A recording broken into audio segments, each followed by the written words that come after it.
record then. Do you want me to stream it, or do you just want to You can chill? stream it so we can chat with everybody. Okay, I'll start a stream. Give me like maybe 1 or 2 minutes. I'll just set it up. Yeah.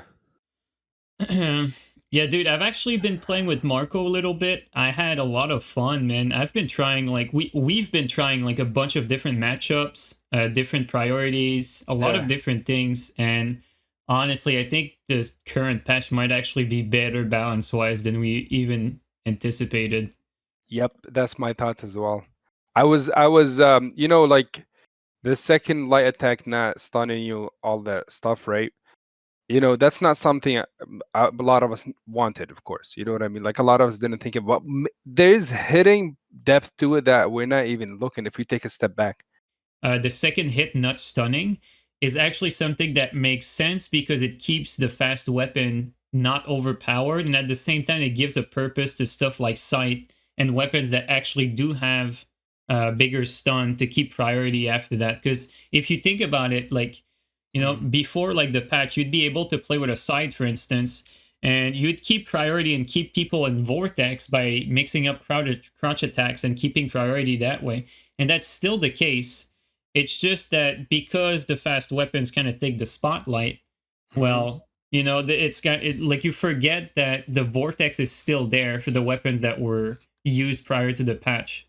Yes, and there's also in terms of like the priority thing. First, like it's you can still manage it in other ways. Obviously, we already talked about that. There's actually a universal way. You remember how we used to do outspacing against running attacks in Dark Souls 3? Running attacks have a similar stun as the normal attacks in this game in Elden Ring, because you know they have short stun. And because of that, in order to, when we do a running attack, we know we don't have priority in Dark Souls 3 because of that. So what we do is after doing a running attack, we do a max range. This gives us enough space to know, because we know that what they'll do is just they might attack to, you know, to get out of stun in Dark Souls 3. So because we do a max range, we're able to outspace their follow up, right? Like, you know what I'm talking about? Like You when mean you like you do a hit and then you back up a little bit and then you punish them trying to R1 out of its stun? Is that it? Yes. The Yeah. reason why I'm saying this is important to note, because normally in combat, like when we're testing, I feel like a lot of people get it wrong. When we're testing, we're next to each other, almost kissing each other, right? But like in combat, in an actual scenario, we're usually max range so you can space someone. Yeah. Because you're max range, it gives you enough space to basically, if the Bait an opponent, R1 out of its stun to then exactly. punish him back. Exactly. And I've seen this in combat. I did it yesterday over and over, like with a lot of people that would do that, and it just works. So that's a universal way to bypass that. So like if you, and then there's ways to literally gives you the a lot of Ash of Wars. For example, heavy thrust and sword have so much options. I was surprised how much options Yeah. does it have, like in terms of Ash of Wars. You So can it has, shield poke infinitely too. I don't know if you've noticed. Like with heavy thrusting sword, every single shield poke will always stun full bull goat. yeah, there you go. That's And you another keep one. priority the entire time. But you know, shield poke now are actually very well balanced, and so if you actually trade the shield poke, very good chance you might guard break the whole thing. Yep. Like the heavy thrust sword, for example, that had the stamp sweep has that as an option. I was surprised it has that. So if you do an attack, and then if you find it like a straight sword guy or whatever, if I do an attack and I stun you, and then you mash out of stun, and I do the stamp sweep, I have priority. You cannot get out of it. Like, tell me an instant where you can actually use stamp sweep outside of that scenario. Like outside of that scenario, that attack will be so useless. Now, stamp sweep with things that have it can actually now use it for something like this. Do you see where I'm going with this? Things that were back then were useless, you would never use. Now you actually use them because you know, to bypass this, you know, situation. Whereas if the second light attack was able to stun you all the time, it's always going to be the best option. Like, what would you do in a weapon art? Like, it's almost always not the best option always, but like almost always, because of, you know, how it would function. You know what I mean?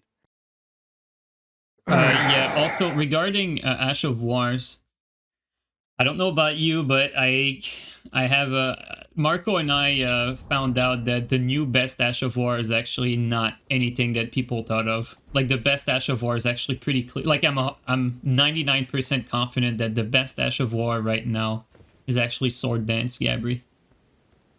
Sword Dance, that's the one that's like follower Sword Dance, saber, right? follower saber. Oh yeah, So I've been using that. I've been using that the whole time. I okay, love that shit. Like it dude, that has shit is hyper armor. that's probably the most broken Ash of War, if I'm being honest right now. Like it's stronger than Flame Strike, stronger than Storm Stomp. You can literally like have like a curve sword and out trade all the hyper armor weapon by trading sword dance into it. And same thing if you don't like even when you land like say a running attack, you queue a sword dance in there, like nothing has priority over you really, except maybe an ultra. But you pretty much and you can reaction trade a lot of things with that sword dance too. Yeah, I can It's see kind that. of broken, honestly. I've been using that a lot, and I can see that being a thing. So whether it's broken or not, I think like we should, like a lot of things when we're talking about broken, we should wait a little bit, to just see if it's broken. Because one thing about sword dance, you can strafe it. Yeah, I think sword dance is broken. Yeah, we played about 3 hours with it, Marco and I think I'm pretty confident now that it's broken, But honestly. it's strafeable though. I'm pretty sure. Yeah, but it's too easy to pull off mid-fight. Like, there's a lot of situations where you get into neutral, and the only right play for the opponent against the sword dance is to literally be passive because you don't know what's going to come out. Like, are they going to do, like, a normal R1? Or are they, like, going to go for, like, a sword dance that's just going to bulletproof through, like, anything you're doing? I think what makes it funny is the fact that that attack would, if, without hyper armor, it would It's like still a be good. stronger storm stomp is what it is. That's how it plays like because it has crazy forward momentum. And Yeah, it yeah. actually bullet like it just tanks through the storm stomp, it tanks through flame strike, it tanks through great sword, it literally tanks through like nearly everything. There's only a few things that it doesn't go through.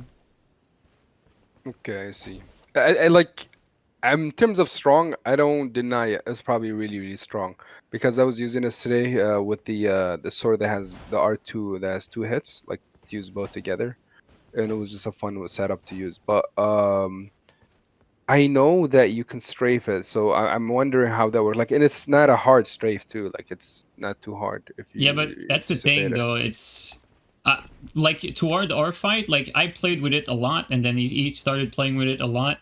And when we were playing against each other, we were not necessarily doing sword dance mirrors, but it didn't happen a single time where we were able to strafe each other. Not because we were not going for it. It's just because the other guy is playing well, and there's like other options to worry about. Mm-hmm.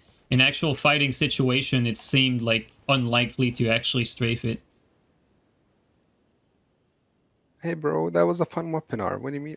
Yeah, I mean, honestly, I know, I get I what you was mean, but worried like, about Storm Stomp, and like I'm just being objectives here. Like yeah, Storm yeah, yeah. Stomp doesn't have like in comparison, like Storm Stomp doesn't even seem all that bad compared to that. That's how strong I think it is right now.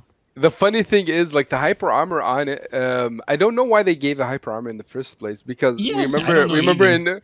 remember in Dark Souls 3 for follower saber we didn't have it and it was one of really good weapon art to use. Yeah, Like it was a good weapon art without it. So I don't understand why they need to give it to it.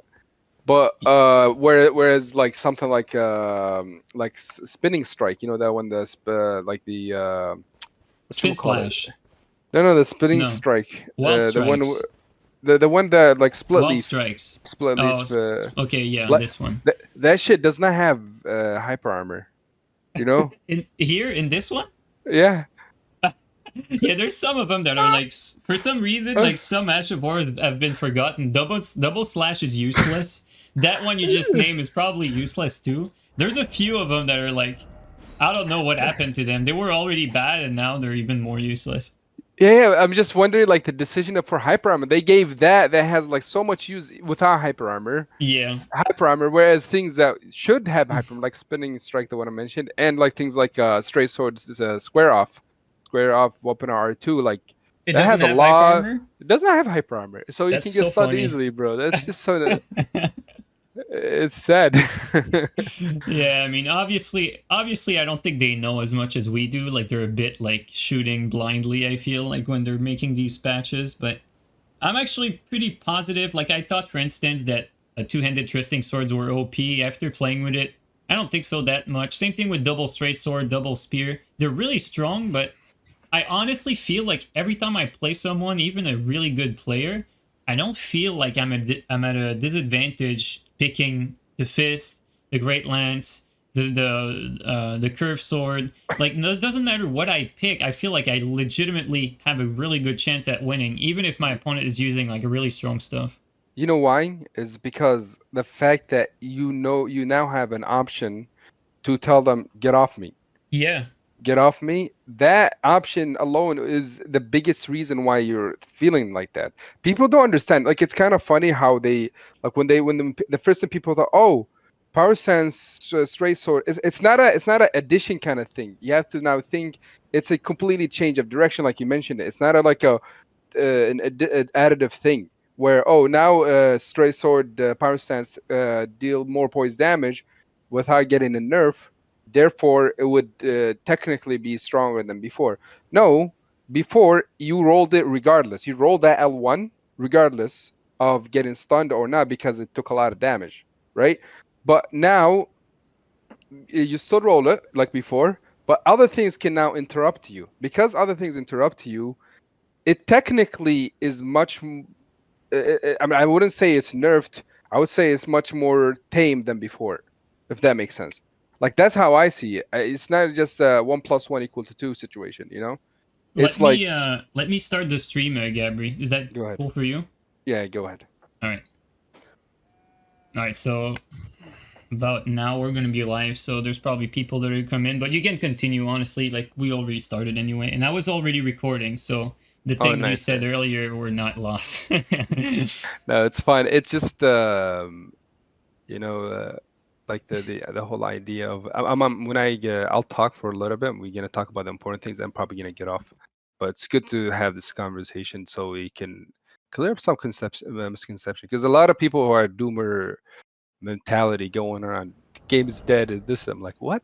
Like, I don't know think about honestly that. the patch is like underrated good. That's how I feel too. That's how I even feel for too. me, like you know, I was going into this thinking I really like the direction, really like the change, but the more I actually play with it, the more I feel like this is actually not that bad balance wise either. Yeah, I'm going that route too soon. But Soon. there's some things soon, like as I test more stuff. It's looking like, hey, what's up, everyone? How's it going?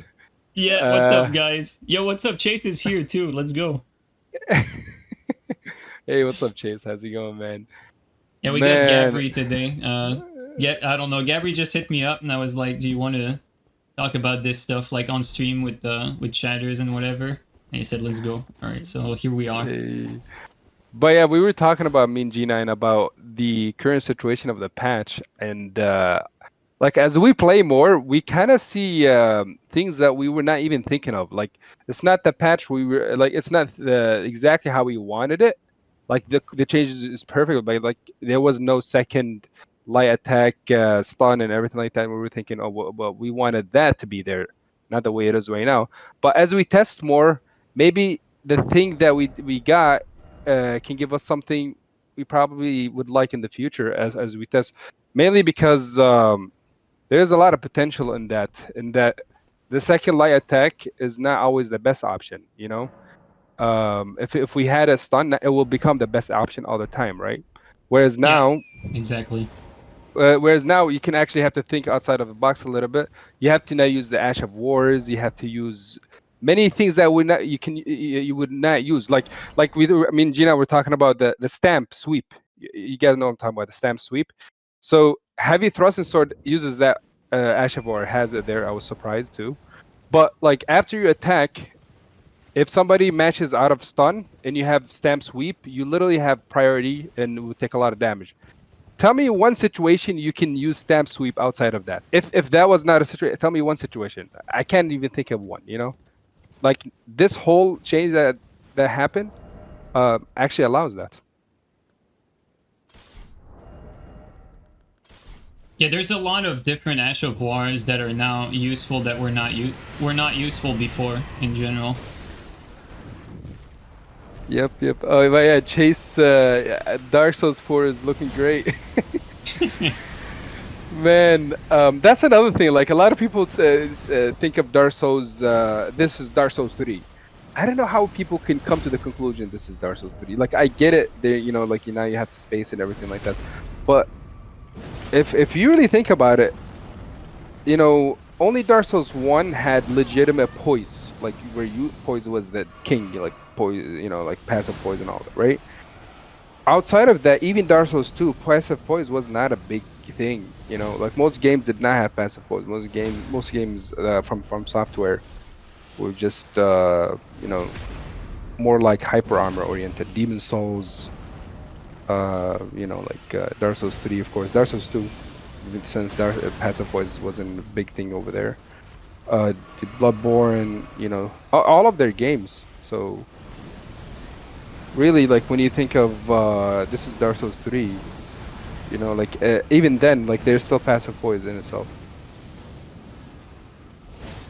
It was just hyper armor, yeah. It was hyper armor. And then it was hyper armor, and the stun system worked similar to actually Elden Ring, where you didn't have true combos.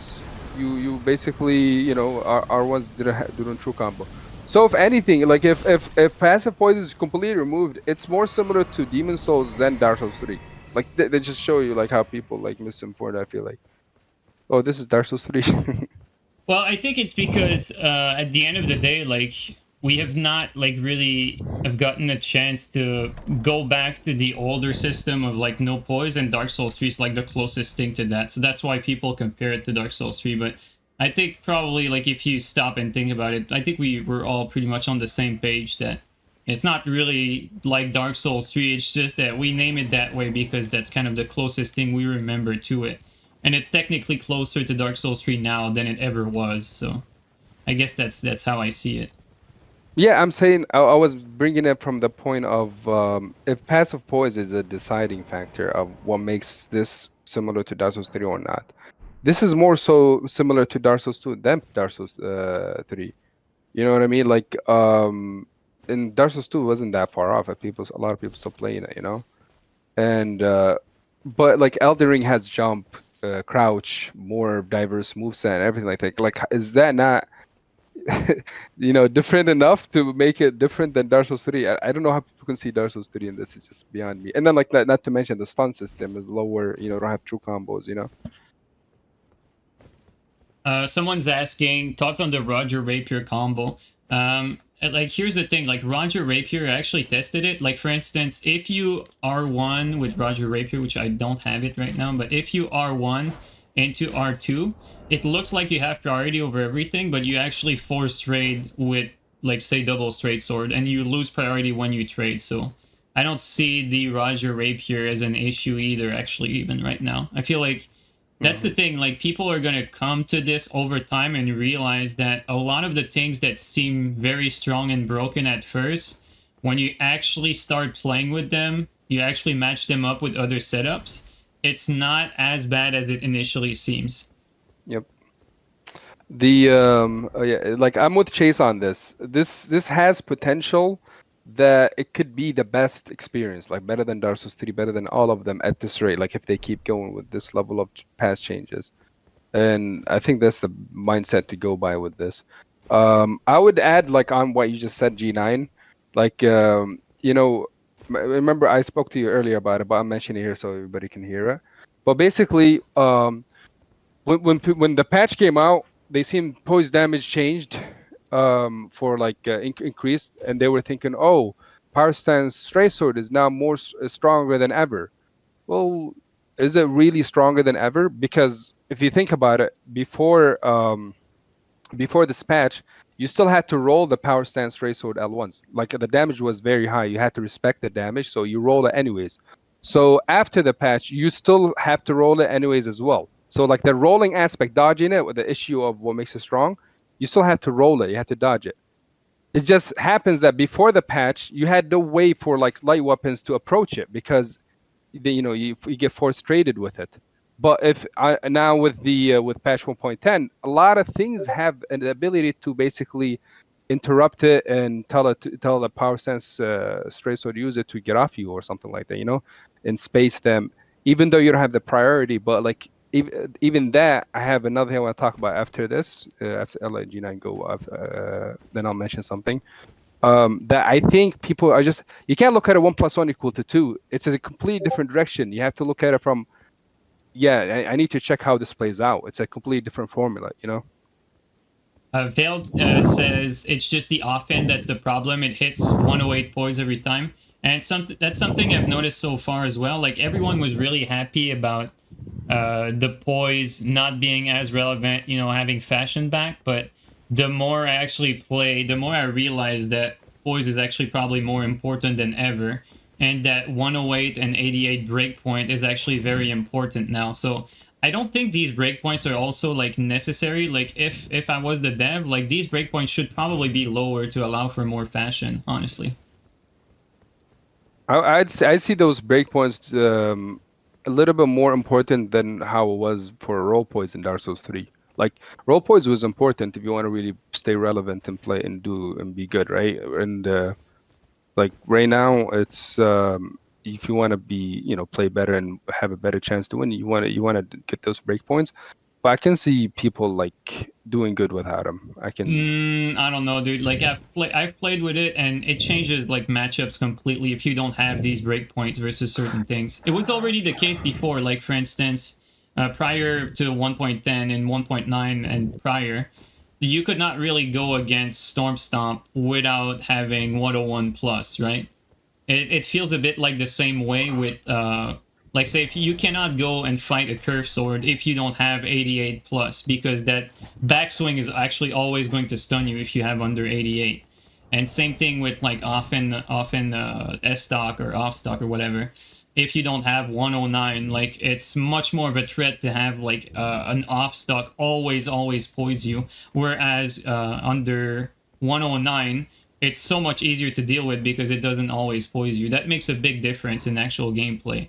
And even though I like the system itself, that second hit should not always stun, and it kind of keeps those fast weapon in checks, the fact that you cannot just spam and like just completely stun your opponent on every hit, but just the fact that there's again a poise requirement behind that's very high, I'm not so sure about. Like for instance, the way I would go about it, I'd probably make these poise requirement to be the minimum, so like 67, because like 67 times 2, or 7, yeah, 67 because it's 134.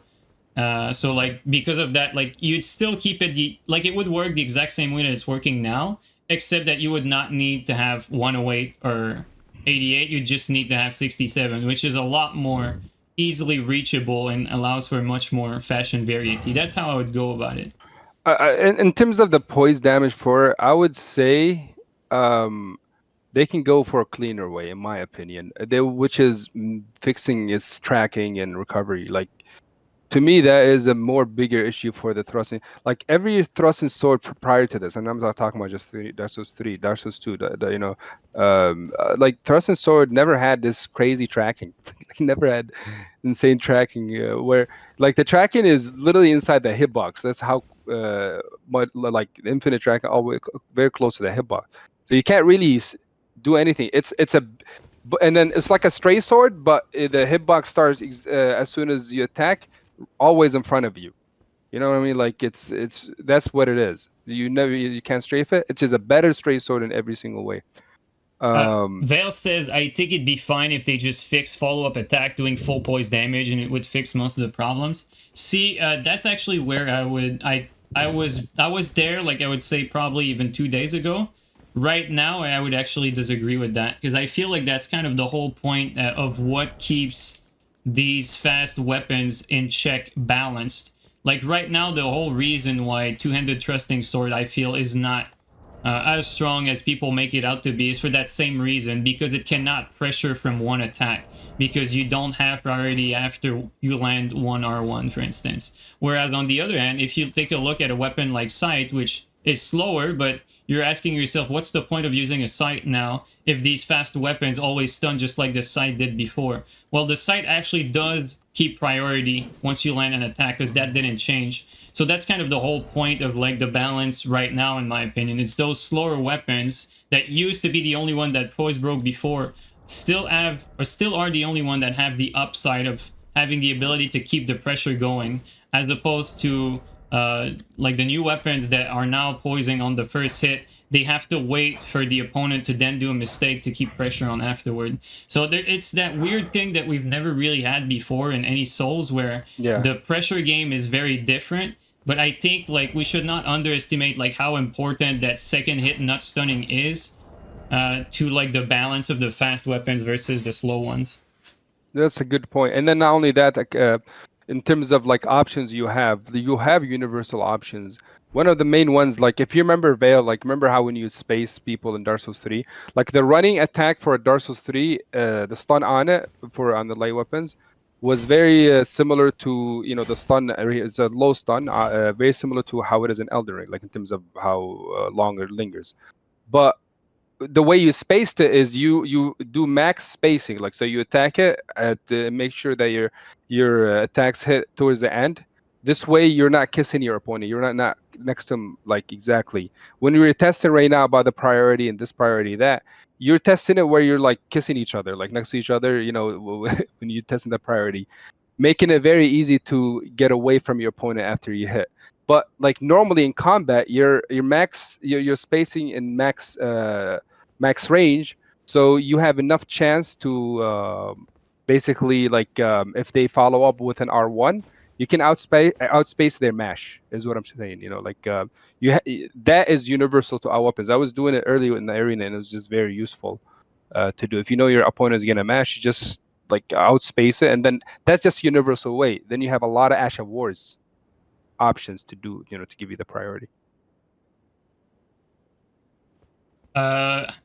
Yeah, I feel like who said that earlier? I just lost the thing. Yeah, Incia says I think it's dangerous to be reactionary to the new system. With time, it'll be more clear what needs to change, and I think that's exactly how I'm feeling right now. Because as the day go by, I've been playing with friends. You know, yesterday I played with Marco like for hours and hours, and we found out new things, and we tested, we played, and as much as everything seems like obvious, broken, like this is too strong, this and that. When you start playing with good players, you start figuring out how the new systems work. It's actually not that bad, honestly, is where I'm going with this. And as much as this changed very fast, I think we should probably wait until making like definitive statements. Like it's fine, we're having a discussion about it. It's part of the process. But I'm probably gonna wait before making like okay, this is what needs to be done about the patch, pretty much. Like the patch broke the game. Like that's just stupid statement. I think that's the correct mindset right now, because there's so much unknown territory that we don't know. Like let's relax and have fun with it and see where it goes, you know. That's the best way to look at it. Being like, you know, doomer mentality and just crying about it, it's not gonna do anything. Like this is reality. See what you can find with it, and then as time goes, we might, you know, they clearly listened, and once we know things better, we can give feedback, like as a whole community, you know. Maybe they can fix that. Yeah, as far as complaining go, if you guys really don't like the patch, it's actually perfectly fine to complain about it. Although I would argue that right now I don't really think anyone has like great understanding of the patch. So like if like I'm sitting here right now and Gabri's sitting here and all these good players are sitting here and we're like discovering new things like every day we're playing, and it's probably because the patch still needs more time to be like completely understood. Yeah, yep, that's the way to look at it. The off stock. I think one thing that I want to talk about is really this reignited my interest for the DLC, bro. Like, man, Yeah, bro, me too, dude. I was like, you know, I know the DLC was coming, and then the way the game was, I'm like, oh man, it's gonna be another cool PVE. I love the PVE, but after that, I'm not gonna play it, you know. And then the freaking patch came. You know, like now I really, really can't wait for the DLC. It's crazy.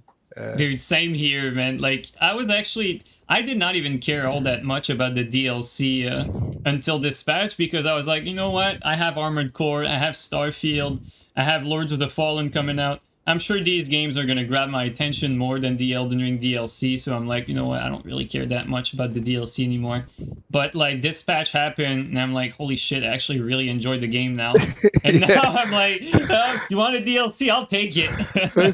Pretty much. And then like, and then not only that, knowing that they listen to that level of change, like we can actually, as time goes, like we're gonna try and see if we can ask for the big things like 6-player limit, like the 6-player limit, like imagine if the rune arcs worked like the Ember system and the humanity, where like if you have it on, you get the effect of the rune arc, everybody, not just the host, and those are invadable people. And if the world map is an issue, you can make that functionality work just in dungeons. Imagine if we had that working, bro. Like like the DLC, you buy it and you get all the cool things. You get this feature. The patch will be say new feature, 6-player limit, rune arc. Like that would be insane with Yeah. how. Oh Oh my yeah, there's god. a ton of potential of things they can do. Also, KB, thank you so much for the 5 gifted subs. Sorry guys, I have not thanked all of you for the gifted subs. Let me just go over all the gifted subs real quick. Audrix, thank you so much for the sub. Welcome in. Ran, thanks for the resub for 6 months. Much appreciated, guys. Sorry, Gabri, you can keep going. No. Go ahead. Like, finish my part. Like, what do you think of that aspect, Gina? Like the 6-player limit, and then the rune arcs, the allowing solo host invasion in dungeons and stuff like that. What do you think of those? Well, that aside, I've been trying to farm this grave site for like 3 streams now, and now I just killed one enemy and I got it first try. So I guess Nice. that's that. You just needed to stream, bro.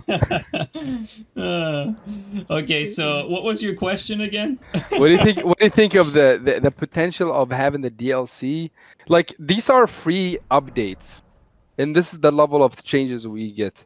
Yeah. What do you imagine a paid DLC? What it's gonna do? And we know how FromSoft goes with the DLCs. They go very hard. Like they kill it. Like, what do you think? Like, those are possible, and even if we get them, like, how would you feel about the Elden Ring trajectory in terms of like playability and everything? So I foresee 2 possibilities for the DLC. Like there's like kind of my base case and like my more like positive case. So like the base case is at the very minimum we're getting like 1 open area, we're getting like 2 legacy dungeons, a bunch of new weapons, and it's pretty much the same of what the game already has.